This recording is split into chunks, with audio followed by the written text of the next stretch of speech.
everyone, and welcome to SUNUP. I'm Lyndall Stout.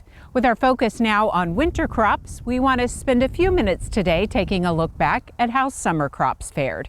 Here's SUNUP's Dave Deacon and our Extension Cropping System Specialist, Dr. Josh Lofton. November brings the wrap-up of summer crops, and Josh, it's been an interesting year overall for summer crops in Oklahoma. How have things looked? Well, I think we've said it every time this summer. It's a mixed bag, and I think it kind of was that way early. It was that way in the middle season, and it's kind of that way at the end of the season. Is we have some really good fields, we have some really good crops.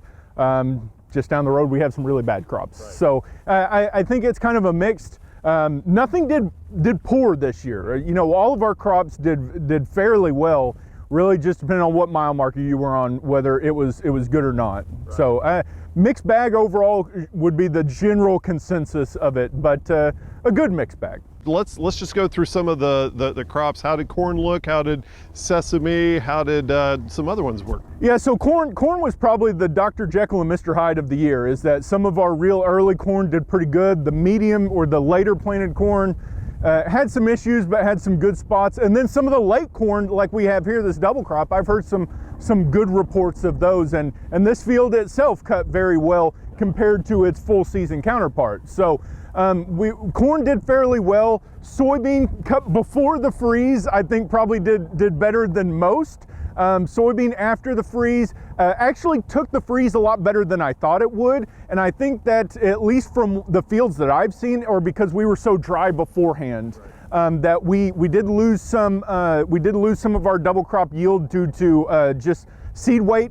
Because it shut off a little too early. We might have lost some yield due to some lodging or some shattering, but the quality issue that we've had the last couple of years, we didn't have because we were so dry heading into it. So soybean before the freeze looks good. After the freeze is probably, a lot of folks don't want to talk about the freeze and what came after. Sesame kind of took a hit on the chin this year because I don't think the conditions, when we typically plant sesame, the conditions just weren't right. It was hot. You remember May, we had that period of really hot, really windy conditions were really challenging for planting. That's typically when we start putting a lot of sesame in. Following those conditions, we're still relatively hot and dry, so we didn't have a great period for sesame. And I think the yields and the variability, I think that's the bigger thing. I think a lot of our growers can take poor yields, but it's the variability that is hard to plan for, that really sesame kind of had this year that is really a negative in a lot of folks' eyes. Milo has done really well. I think between Milo and maybe some of those spare cotton acres that I've seen might be the stars of the year. Milo itself we've had some really good fields, and the price was really good. Right. And I think that's what a lot of folks were really positive on is the fields looked really good.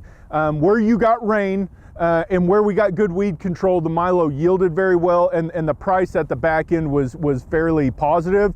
And so I think that would be probably the star of the ball this year is probably the Milo because of everything, total package. Let's kind of look at some of the winners that we had and if it's worth planting some of those crops again next year, just from an agronomy side of it.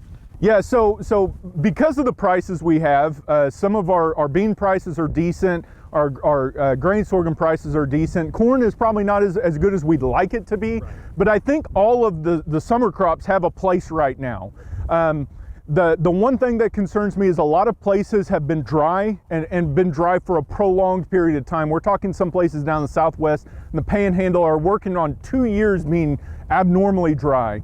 Really, these next couple of months, do we get good snowfalls? Do we get good moisture down in through February? Will tell the tale of, once again, do we need to take the wheat pasture out and put a summer crop, or fallow out and maybe think about wheat next fall again? So really is going to be a catch on how much recharge of that subsoil moisture we get, especially those areas that have had very, very long periods of dry conditions. So really, when it comes to the 21 summer crop, pray for rain and do your homework. Isn't that what we do every summer? I think that's the telltale of an Oklahoma summer. But like I said, with the good prices, I think everything's on the table.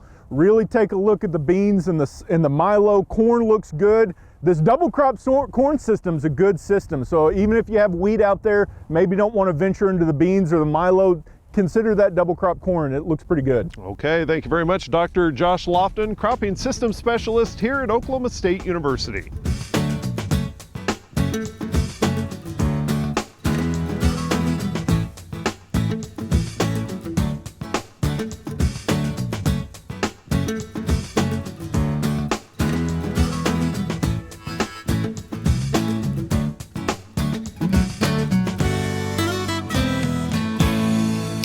Wes Lee, and welcome to the Mesonet Weather Report.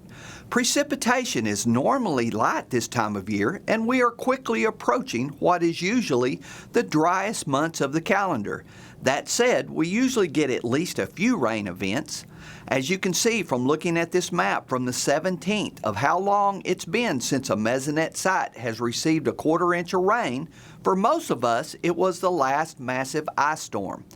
Soil moisture is drying in the west and in some southern counties every day as rain continues to avoid those areas. This 10-inch fractional water index map from Tuesday shows the Panhandle is exceptionally dry with numbers at the bottom of the scale. Areas of the southwest are not far behind with numbers at or close to zero. The yellow areas starting to show up in a few southern counties indicates an emerging droughty area. For reference, I thought we would look at the same map from 1 month ago, before the devastating but moisture-saturated ice and snowstorm. Dramatically much more reds, browns, and yellows show things are currently in much better shape than a month ago. There is a good chance that parts of the state will see rainfall this weekend. I hope that you are lucky enough to receive that blessing, as forecasts beyond that point look very dry. Now here's Gary with an expanding drought map. Thanks, Wes, and good morning, everyone. Well, the dry times continue, and so do the drought enhancements. Let's get a look at that latest Drought Monitor map and see what we have. Well, we have the same basic pattern that we've had for months on end. Drought in the southwest, drought in the western panhandle, abnormally dry conditions, and a little bit lesser drought surrounding those more severe drought areas. But now we have a new area of drought to contend with, and that's down in south central over into southeastern Oklahoma. Those areas are from 4 to 5 to 6 inches below normal over the last 60 days. And so we now have those areas in danger of going into more severe drought if we don't get rainfall, significant rainfall in the next month or two.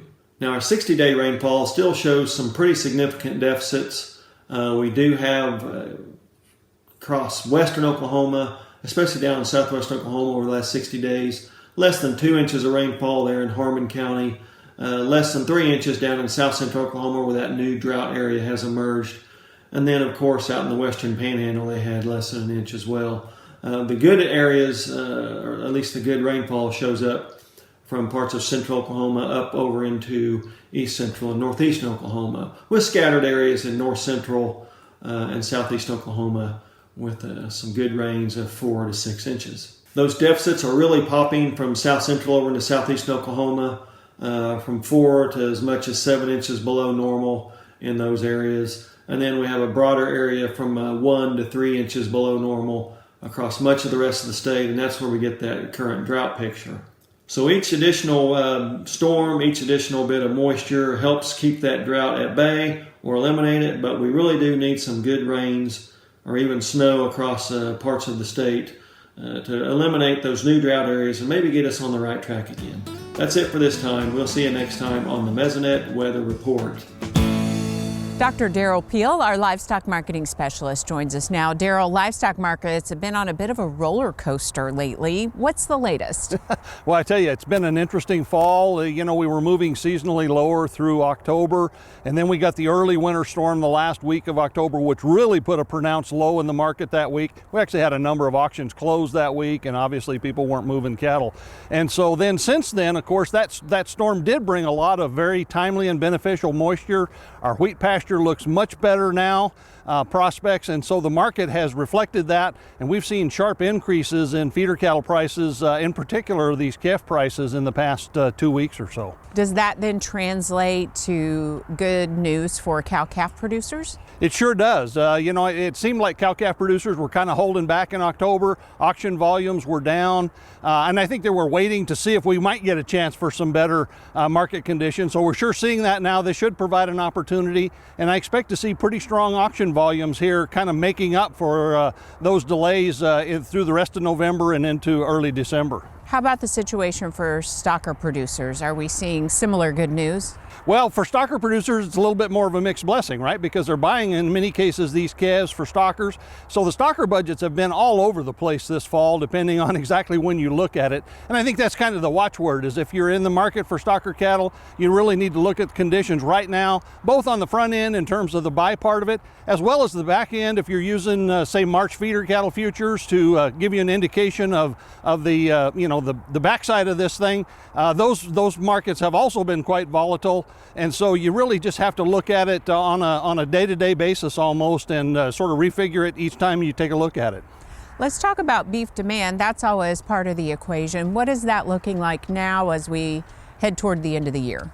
You know, as we've transitioned from the summer demand, if you will, to fall and winter demand, I've had some concerns, and we've been watching this. Fall and winter is typically a time when we sort of emphasize the food service side of things. Of course, retail grocery demand continues strong. We still see restrictions on the food service side, and it's kind of a mixed bag right now if you look at it. Ribeyes are very popular for Christmas and New Year's, and a lot of that buying gets done in November. And we've actually seen ribeyes follow a pretty seasonal pattern. They've increased recently, and they're holding pretty close to year-ago levels. On the other hand, if you look at something like tenderloins, which are almost exclusively a restaurant-type menu item, those prices are about 25% below where we were this time last year. So I think we're seeing that, and we have some real dangers going forward with the potential for some additional restrictions on the food service side. All righty. Well, we appreciate your perspective as always. Derrell, we'll see you again soon. Thank you.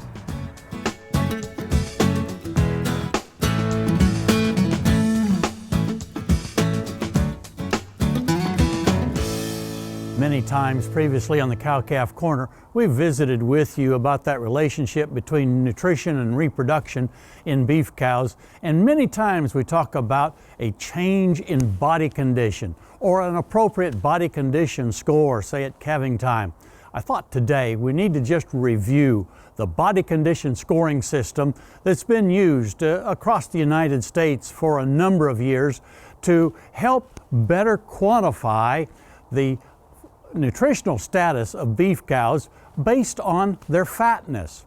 That's what the body condition scoring system actually tries to estimate, is the percent body fat that's on these beef cows at different times of the year. And we put them in a range of 1 through 9. Let me guarantee that most of the cows in Oklahoma on commercial ranches are going to be in the middle 3 scores of 4, 5, and 6.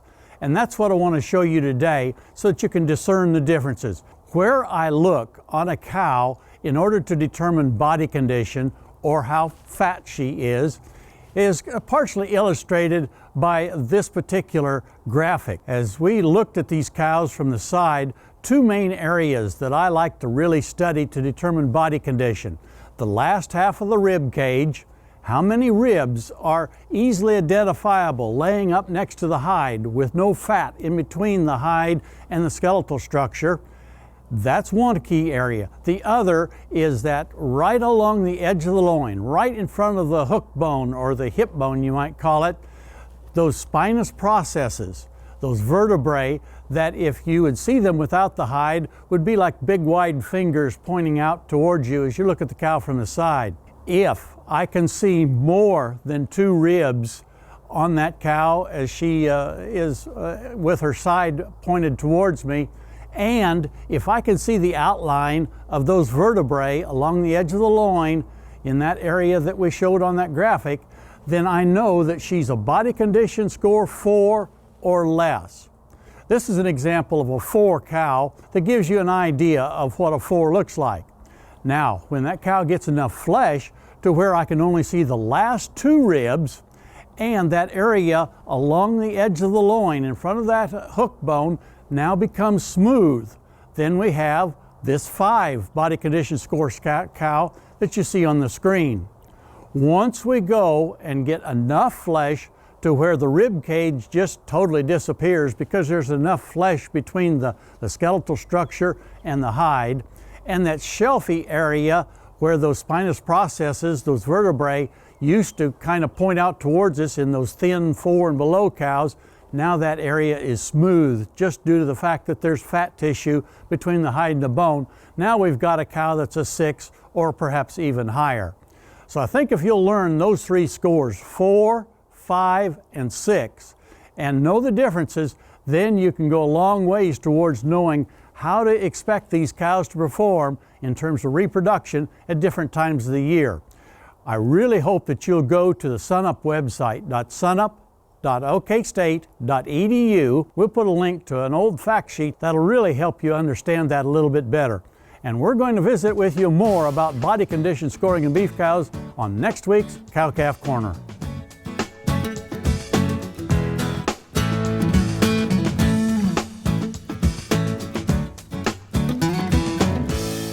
According to the National Animal Health Monitoring System 2011 sheep study, a little over 37% of all sheep flocks have had issues with foot rot.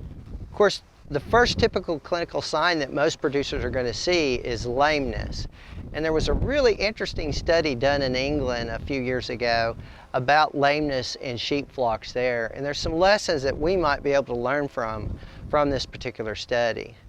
One of the things that they found was that there was a significant improvement in the overall foot health when the owners of these sheep flocks removed the animal as soon as it was lame and quarantined it, and did not return it to the flock until it was well.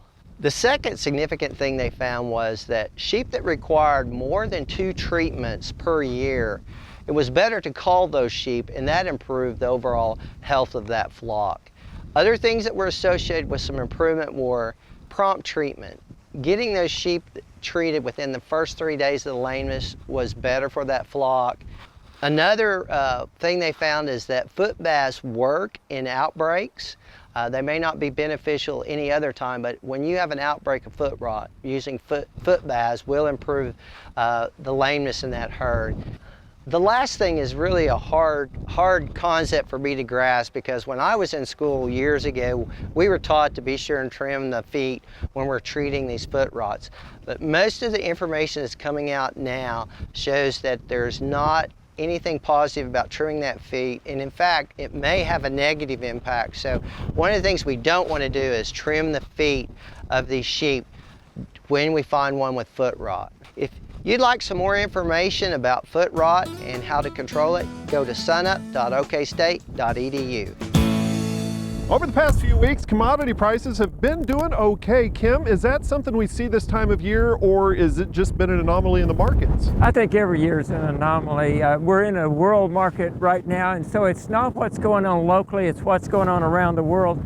You look at wheat, it's trading in a 40-cent range, about $5.60 on that futures contract, plus or minus 20 cents. Technically, it is developing what I call a flag. In other words, the lows are a little higher and the highs are a little lower, and so it's squeezing up. It's either going to break out the upside or the downside. We'll have to wait and see. Corn's got support at $3.95. It's got resistance at $4.35. Right now, the odds are it's going to continue to go up slowly. And soybeans are on a tear. Coming into the soybean harvest and during the soybean harvest, and normally if it's a short harvest, you'd get higher prices. We got a relatively large harvest and prices are still going up, and they're expected to continue to do so. So is it an anomaly? Probably, you could say it was one, yes. So many times when we see this, it also has something to do with the dollar market in there as well. Is that playing a role into this market? Well, you don't hear much about the dollar, but if you go back for the last few months, go June forward, in June the dollar was over 100. It's down around 92 now. It's just been slowly working its way down, but that's an 8% reduction essentially in our export prices. So the dollar's working in our export favor, especially for wheat. We're standing here looking at the 21 wheat crop here beside us. Is there anything in your magic crystal ball that could impact this wheat crop behind us? Oh yeah, there's quite a bit of things that can impact it. I think you've got to look at the current situation. It's a Jekyll and Hyde. You got the world situation, 11.8 billion bushel projected ending stocks, 11.1 last year, the 5-year average 10.7, more than adequate amount of wheat. But if you look at the United States, all wheat, last year we had over 1 billion bushel projected ending stocks, 877 million bushels now.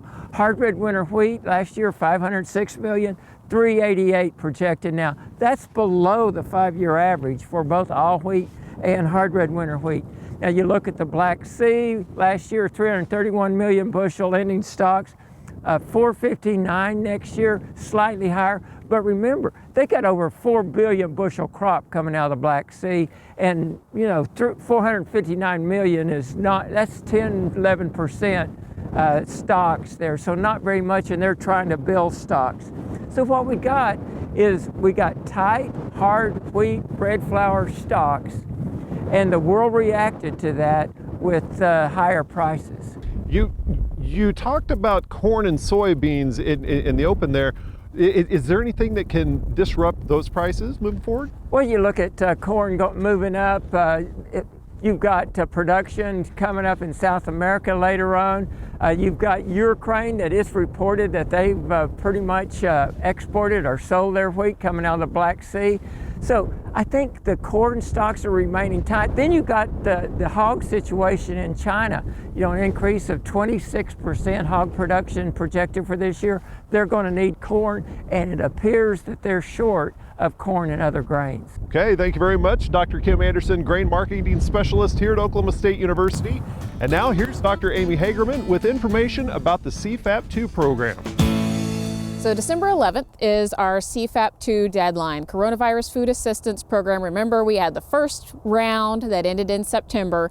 This is the second round that's a little broader. It includes more types of commodities, but it's a little more restricted on our livestock. So for those who are just now kind of getting into this and applying for it, they need to be sure they talk to their FSA office to find out exactly what those eligibility restrictions are, what they can apply for within CFAP and what they can't. Now this kind of leads us into the next question, which is, will we see more programs like this? And that's a real question for agriculture right now. There have been some programs that have been proposed for agriculture. Those didn't happen before the election, and so now we're really in this questionable period, particularly with our rising commodity prices around some of our crops, whether we will see another round of coronavirus-related disruption aid for agriculture, or if it will mainly focus on those arts and hospitality and the airline sector, hotels, things like that. Exactly what that time period is where you're claiming an inventory or an acres or whatever, that is really dependent commodity to commodity. And that's because commodities are broken into 3 separate categories for CFAP2. The first are the price trigger commodities. Those commodities, both crops and livestock, where a more than 5% decline in prices was observed. This has gone all the way out through the end of August for CFAP2 in terms of inventories for livestock, and then it's the 2020 crop year for our crop commodities. This is important because this is the first time we really saw aid for our crop producers for their 2020 crop. The second category are the flat rate commodities.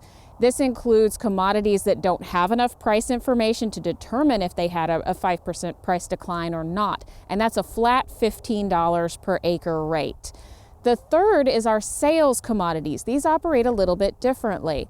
They're based on their 2019 sales that were reported for that commodity. And then there's a percentage based on how much you had in sales in that time period. So it's very different commodity, which really circles back to the need to have that conversation to find out exactly what's eligible.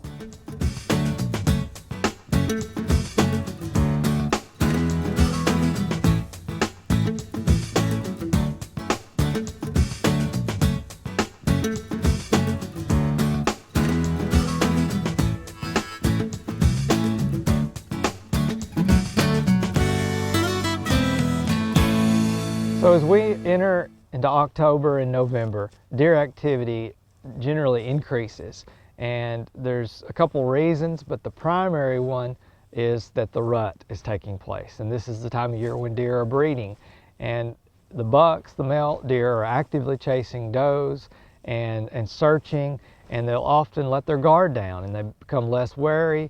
They'll cross roads, with reckless abandon. And this is the time of year we really need to be careful when we're driving, particularly during the low light periods, early and late in the day and at night. And slow down, really watch the roadsides, and just be aware that deer are probably on the road and coming across the road, and they're not paying very much attention to you. So we need to be extra vigilant to try to prevent hitting a deer, which can obviously ends poorly for the deer, but causes a lot of vehicle accidents. And if a deer does enter the roadway when you're driving, by all means, don't swerve. Just slowly and steadily apply the brakes and try to, decrease your speed, but don't swerve out of your lane. You're liable to hit someone or go off the road. So just be extra vigilant.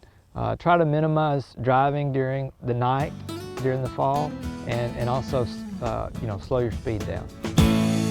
That'll do it for us this week. Remember, you can find us anytime online at sunup.okstate.edu, and also follow us on YouTube and social media. From our family at SUNUP to you and yours, we wish you a safe and happy Thanksgiving. I'm Lyndall Stout. We'll see you next time at SUNUP.